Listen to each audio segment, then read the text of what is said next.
नमस्कार, आप देख रहे हैं प्रदेश हमारा। मैं हूं आपके साथ मनीष शर्मा। बुलेटिन की शुरुआत में दौसा ऑनर किलिंग मामले से जुड़ी इस वक्त की बड़ी खबर जान लीजिए। पिंकी ऑनर किलिंग मामले में बड़ा एक्शन लिया है पुलिस ने और मां और पिता समेत 7 लोगों को पुलिस ने गिरफ्तार कर लिया है। किडनैपिंग के आरोप में इनकी गिरफ्तारी हुई है और 1 मार्च को प्रेमी के घर से हुआ था अपहरण और 3 मार्च को पिंकी की निर्मम हत्या कर दी थी इन तमाम लोगों ने, जिनकी गिरफ्तारी अब पुलिस ने कर ली है। तो पिंकी ऑनर किलिंग मामले में बड़ा एक्शन लिया है पुलिस ने। मां बाप समेत 7 लोगों को गिरफ्तार कर लिया है। अपहरण के आरोप में मां बाप समेत 7 लोगों की पुलिस ने गिरफ्तारी की है। बड़ी अपडेट आपको बता रहे हैं। 1 मार्च को प्रेमी के घर से पिंकी को किडनैप किया गया था और 3 मार्च को पिंकी की निर्मम हत्या कर दी गई थी परिवार वालों की तरफ से। और ऐसे में पुलिस ने बड़ा एक्शन लिया है और मां बाप समेत 7 लोगों को गिरफ्तार कर लिया है। पिता को भी गिरफ्तार कर लिया, जिसने हत्या करने के बाद खुद थाने में पहुंचकर जुर्म कबूला और बोला कि हां, मैंने अपनी बेटी की हत्या की है।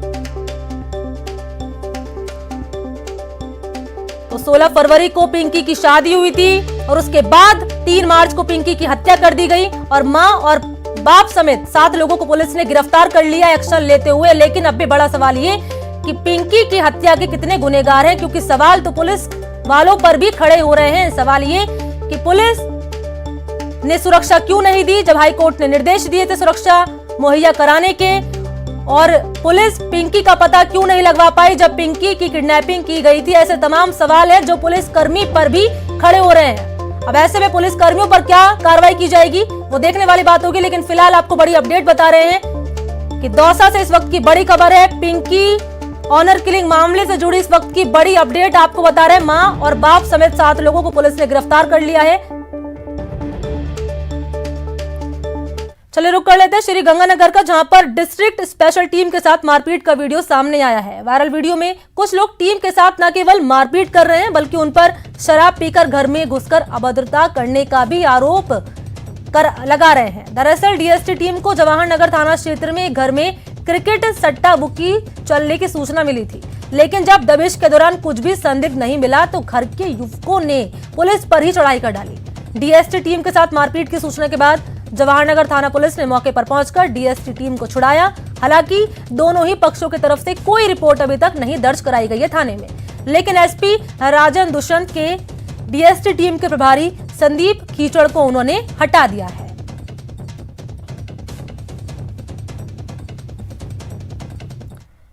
इधर कोटा के सबसे बड़े मातृ शिशु जय किलोन अस्पताल में जोरदार हंगामा देखने को मिला है। अस्पताल में अवैध वसूली की शिकायत करने आए कांग्रेस कार्यकर्ताओं ने काउंटर के बाहर जमकर नारेबाजी की, हंगामा किया। इस दौरान धक्का मुक्की के दौरान नयापुरा थाने का एक एएसआई नीचे गिर गया तो जवाब में पुलिस ने लाठियां भांजी उन पर। मौके पर आरएसी के जवानों को भी तैनात कर दिया गया है और कुछ कार्यकर्ताओं को भी पुलिस ने अपनी कार्रवाई के तहत हिरासत में ले लिया। जो 5 रुपए जो शुल्क दिया जाता है, शुल्क जो लिया जाता है वो 1 वर्ष से कम आयु के बच्चों का सरकार द्वारा ये आदेश है कि आप नहीं ले सकते। उसके बावजूद भी हमें कंप्लेंट मिली कि 1 वर्ष से कम आयु के बच्चों के जो परिजन है उनसे भी यहाँ पर पैसा लिया जा रहा है। तो इसकी सच्चाई का पता लगाने के लिए हमारे कार्यकर्ता खुद यहाँ पे पहुंचे। 3 दिन से लगातार पहुंच रहे हैं। 3 दिन से 0-0 आ रहा है, पैसा लिया जा रहा है, बड़े घोटाले की ओर ये सारा घटनाक्रम इशारा कर रहा है, जिसमें हमें तो ये लगता है कि पूरे अधिकारी इसमें मिले हुए हैं। चलिए बात कर लेते हैं सीएम गहलोत के जवाब का। जवाब नहीं, हम बात कर रहे हैं यहाँ पर सीएम गहलोत की। जी हां, राजस्थान के 2021 के 22 के बजट पर सीएम गहलोत ने विधानसभा में बहस का जवाब देते हुए अपनी सरकार के विकास कार्यों की बात की। तो महंगाई का जिक्र करके केंद्र सरकार को भी उन्होंने जमकर घेरा। प्रदेश में पेट्रोल डीजल की बढ़ती कीमत का ठीकरा भी सीएम गहलोत ने केंद्र सरकार पर फोड़ा। तो जीएसटी मुआवजे को लेकर केंद्र सरकार पर भी भेदभाव करने का आरोप उनकी तरफ से लगाया गया। कोरोना काल में सीएम गहलोत ने अपनी सरकार के कामकाज की तारीफ की तो आंदोलन जीवी का जवाब चिरंजीवी से उन्होंने दिया।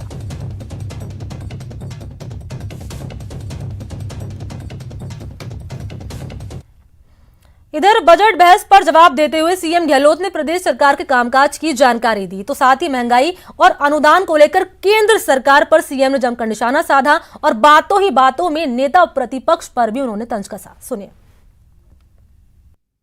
तो मैं कहना चाहूँगा आप निश्चिंत रहें, जो हमने कहा है वो करके दिखाया, पहले भी अब भी दिखाएंगे। अब भी दिखाएंगे और कोई चिंता करने की जरूरत नहीं है। हमने कोरोना के बावजूद भी जिस प्रकार का मैनेजमेंट किया है, जो आपके सामने बजट पेश किया है कि तमाम विभागों को निर्देश दिया कि जो बजट के प्रस्ताव है उनके श्रेणीबद्ध करें उनको, जिससे कि मॉनिटरिंग शुरू कर सकें जल्दी। अगर आपकी भावना ये है कि बजट टाइम बाउंड कैसे इम्प्लीमेंट हो, तो मैं कहना चाहूँगा कि मैं उस काम में उसी दिन से लग गया हूँ जिस दिन से हम लोगों ने बजट पेश किया है, और ऑर्डर निकल चुके हैं विभागों के अंदर, पूरी श्रेणीबद्ध की जा रहे हैं और मॉनिटरिंग हम लोग खुद करेंगे। अगर हम वो मांगते हैं और नहीं मिलता है तो क्या हमारा अधिकार नहीं कि हम उसके बारे में बात करें? ये मेरे समझ के परे हैं। बार बार आपका ये सोच कि जैसे हम लोग कोई पूर्वाग्रह से ग्रसित होकर कोई बात कह रहे हो। हमारा अधिकार हम मांग रहे हैं और दे रहे तो हमारा एहसान नहीं कर रहे हैं। किसी पार्टी सरकार हो, केंद्र सरकार को देना ही पड़ता है, जो कानून के अंतर्गत प्रोविजन है वो मांग रहे हैं। तो जिस रूप में केंद्र सरकार डिक्लेयर कर रही है वो अफसोसजनक है। अब हमने घोषणा करी है, उसका भी आपने स्वागत नहीं किया। कुछ तो 2-3 घोषणाओं का स्वागत आपको भी करना चाहिए था कम से कम। हमने कहा यूनिवर्सल हेल्थ कवरेज मिलेगा, पूरे प्रदेशवासियों का बीमा किया जाएगा। क्या ये स्कीम भी हमारी आपको पसंद नहीं आई? आपने हमारी कोई स्कीम का एक शब्द नहीं बोले, कहा ये आपने अच्छा काम किया, हम इसको स्वागत करते हैं। उसके कारण अब मालूम आपको क्या होगा अध्यक्ष महोदय, 10% केंद्र सरकार का सिर्फ और 90% करीब वही पूरा अगर स्टेट गवर्नमेंट देगी तो सबका बीमा करके रहेगी। मैं कहना चाहता हूँ जब कोरोना आ गया तो ना स्वाभाविक है पूरे देश, चाहे केंद्र सरकार हो चाहे राज्य सरकारें हो, उनके सामने क्राइसिस है, इसमें कोई दो राय नहीं। पर उसके बावजूद भी जो मैनेजमेंट किया जा रहा हमारे यहाँ वो शानदार है। आपकी सरकार की तुलना में बहुत शानदार है, क्योंकि आपने तो पीजड़ीस हो गया। आपने आज अपनी बातें कही है, पीजड़ीस होके कही आपने। आपको खाली बोलना था, अटैक करना था, आंकड़े बताने थे, उस ढंग से कहा आपने। आप नेता प्रतिपक्ष के हिसाब से अगर बोलते तो हमारी विश्लेषण करते, आप कुछ एप्रिशिएट करते, कुछ आलोचना करते, कमियां बताते, हम तो खुश होते हैं। ठाकुर से वाली बात से हम खुश नहीं होते हैं। हम जब खुश होते हैं, चाहे मेरे कोई साथी भी आता, मैं कहता हूं तुम सही बात कहो तो मुझे खुशी होगी। तो अभी आपने सुना सीएम अशोक गहलोत का। बात कर लेते हैं नेता प्रतिपक्ष गुलाब चंद कटारिया की। जी हां, बजट को लेकर नेता प्रतिपक्ष गुलाब चंद कटारिया ने गहलोत सरकार पर जमकर निशाना साधा और कहा कि सरकार गुमराह करके अपना काम पूरा कर रही है। बजट ने सारे सेंटीमेंट्स को खत्म कर दिया है। सुनिए। तो मैं सोचता हूँ ये केवल झुनझुना बजाने के लिए, बजाओ ताली, खोल दी विश्वविद्यालय, पर चलेगी कि बंद होगी इसका कोई अता पता है किसी को? पर्यटन विभाग की तो ऐसी दुर्गति, भाषण में तो सब कहते हैं राजस्थान में पर्याप्त पर्यटन की गुंजाइश है, पर जब बजट का नाम आता है तब सबके कान मुंह सिकुड़ जाते हैं। कैसे विकास होगा, कैसे होगा, इसकी दुर्गति करके आपने रखी है। अब ये जो आप कई बार कहते हैं ना वित्त आयोग के कारण से और हमें घाटा हो रहा, नहीं हो रहा भाई। 100 रुपये में जो 14 वित्त आयोग में हमको मिलता था राजस्थान का शेयर, वो 2 रुपया 31 पैसा मिलता था।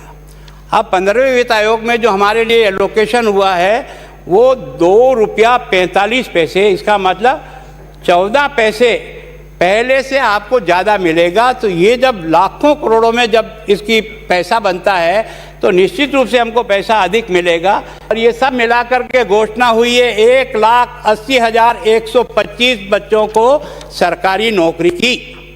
और हुए कितना है, मेरी चुनौती है जवाब देते समय।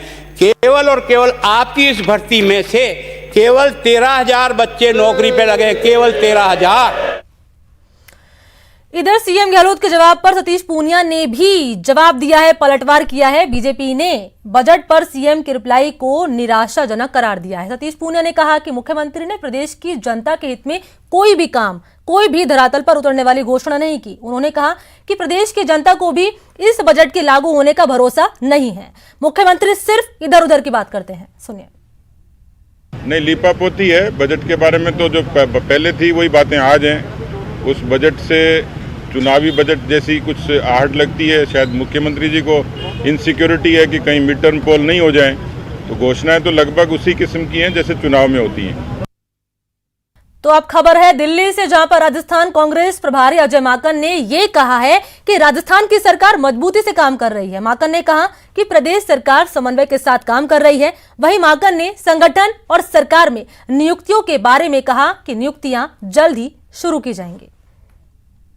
अच्छी चीज़ यह है कि हमारी सरकार वहाँ अच्छा काम कर रही है और संगठन के सभी लोग मिलकर के समन्वय के साथ काम कर रहे हैं। और अभी संगठन के अंदर और सरकार के अंदर नियुक्तियाँ हम लोगों ने जो शुरू करी हैं उसको हम लोग जल्द से जल्द उसको पूरा करेंगे और यही हमारी कोशिश है। चले बात कर लेते हैं उपचुनाव की। चूरू के सुजानगढ़ विधानसभा उपचुनाव के रण को लेकर कांग्रेस और बीजेपी समेत कई पार्टियां तैयारियों में जुट चुकी है, जिसमें कांग्रेस में तो टिकट की दावेदारी को लेकर टेंशन नहीं है, लेकिन बीजेपी में टिकट को लेकर घमासान जरूर मच गया है। देखिए सुजानगढ़ उपचुनाव का रण,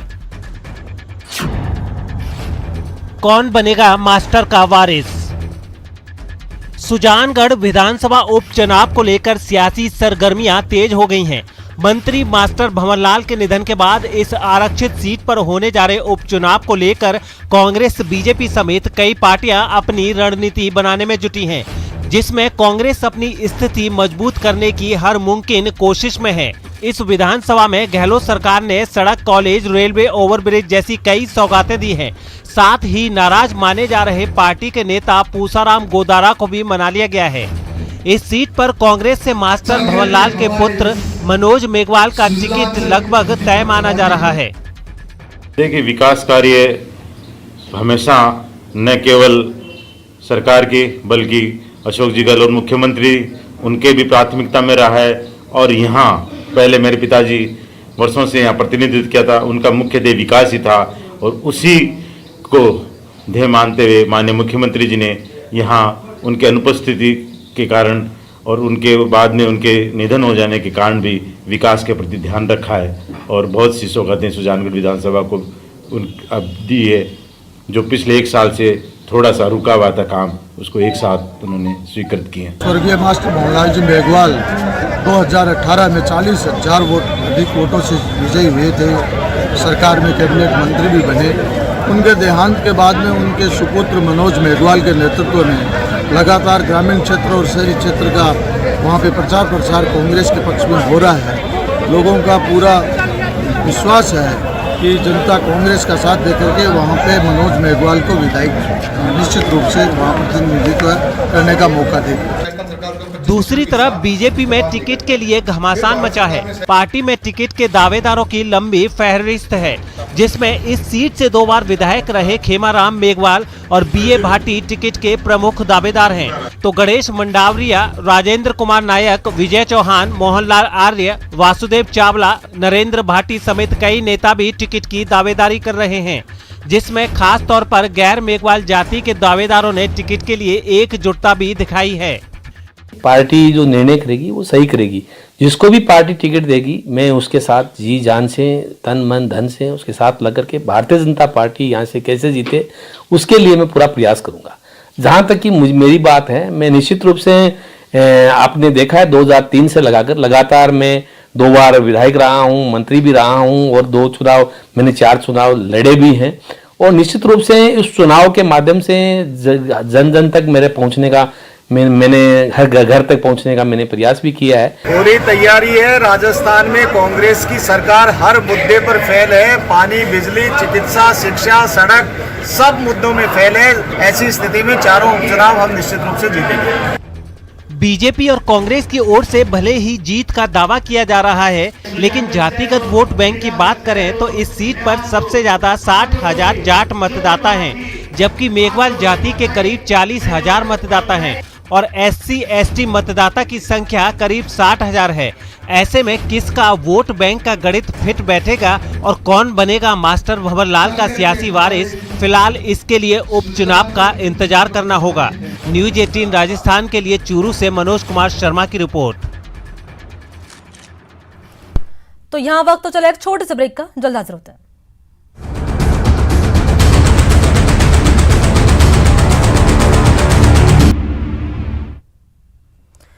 और चलिए ब्रेक के बाद रुक कर लेते हैं अगली खबर का। एनसीईआरटी की 12वीं के इतिहास की किताब में मुगल शासकों के महिमा मंडन का मामला राजस्थान में तूल पकड़ने लगा है और अब इस मामले पर सियासी बयानबाजी भी शुरू हो गई है।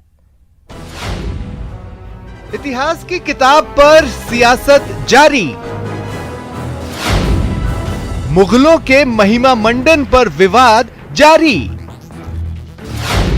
किताब पर किच-किच। एनसीईआरटी की 12वीं कक्षा की इतिहास की पुस्तक themes in Indian history part 2 पर पार्टी 2 पर विवाद बढ़ता जा रहा है। किताब में लिखा गया है कि मुगल बादशाहों ने युद्ध के दौरान हिंदू मंदिरों को ढहा दिया था और युद्ध खत्म होने के बाद मुगल बादशाहों शाहजहां और औरंगजेब ने मंदिरों को फिर से बनाने के लिए ग्रांट जारी की थी। मुगलों के महिमा मंडन से खफा राजस्थान के समाज सेवी संजीव विकल ने एनसीईआरटी को लीगल नोटिस भेजकर इन तथ्यहीन बातों को हटाने की मांग की है। किताब पर हुए विवाद के बाद बीजेपी विधायक वासुदेव देवनानी ने तथ्य को सुधारने की बात कही। एनसीईआरटी की 12वीं कक्षा के हिस्ट्री 2 में जिस प्रकार से मुगल शासकों का, विशेष रूप से औरंगजेब का महिमा मंडन किया है, वह इतिहास के तथ्यों से परे है। तथ्य देखे जाने चाहिए। इतिहास तथ्यों के आधार पर पढ़ाया जाता है। उसमें यदि तुष्टीकरण के आधार पर महिमा मंडित की जाती है तो गलत है।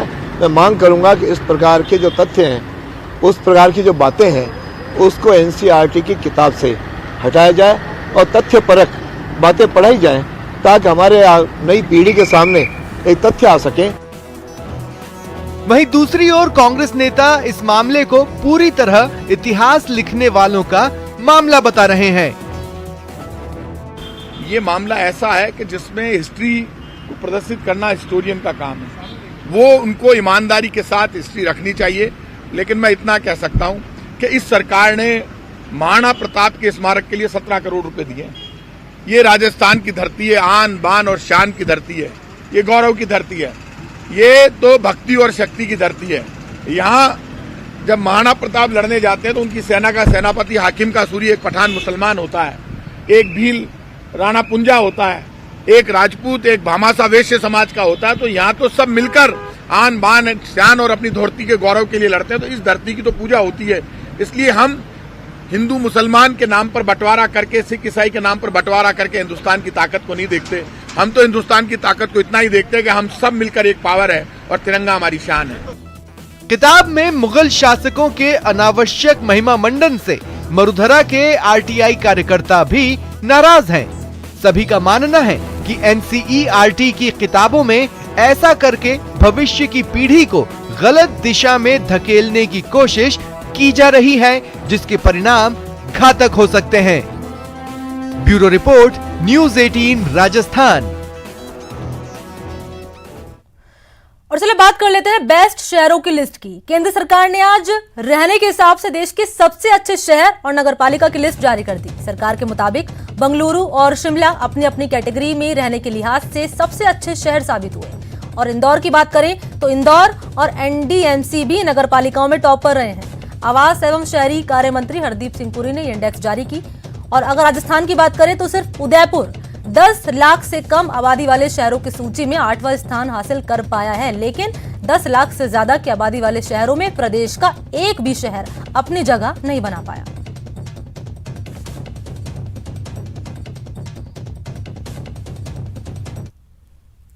फिलहाल इतना ही। नमस्कार।